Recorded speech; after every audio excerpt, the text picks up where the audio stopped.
I would say it's emphasis on uplifting marginalized stories. A lot of the curriculum that we teach is not just the traditional like labor law and how we got the 8-hour day, which is definitely really important, but it's also about justice for janitors. It's also about the hotel workers. As like someone with from a working class background, I was able to relate to. I just always feel like I have something to learn in this program.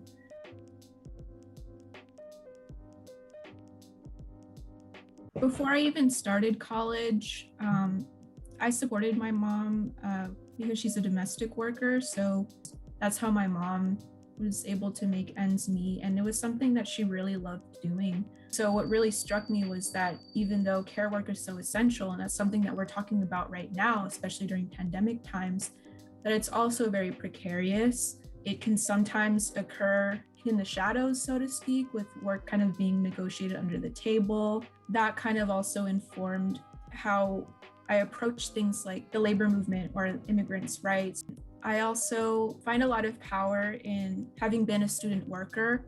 I worked in the dining halls at UCLA for 2 years and found a lot of camaraderie with other student workers and also with career workers represented by AFSCME 3299. And oftentimes it feels like student workers aren't heard or that we're exaggerating or like, that our work is so temporary or that we have to struggle because that's just how it's supposed to be when we deserve dignity.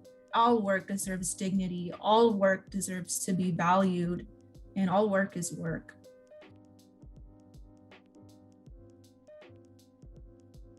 Current position at LANE, or the Los Angeles Alliance for a New Economy, is a community organizer for the public education campaign. I work alongside parents, teachers, students, and community members of Los Angeles Unified to push for investment in public education, to push for a variety of public ed issues, but all centered around how do we make our public schools great. The labor movement is very widely encompassing. It's not just the study of unions, but it's also about the economic conditions of the worker. And the worker is also a parent. The worker may also be a student.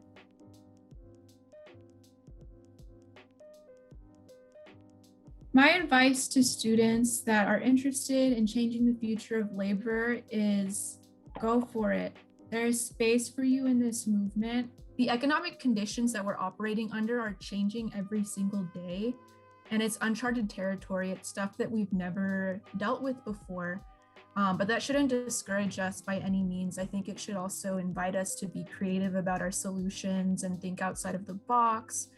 And that really does start with like relationship building and getting involved. So I would say, see yourself in the labor movement, just lead with your identities and find strength in them.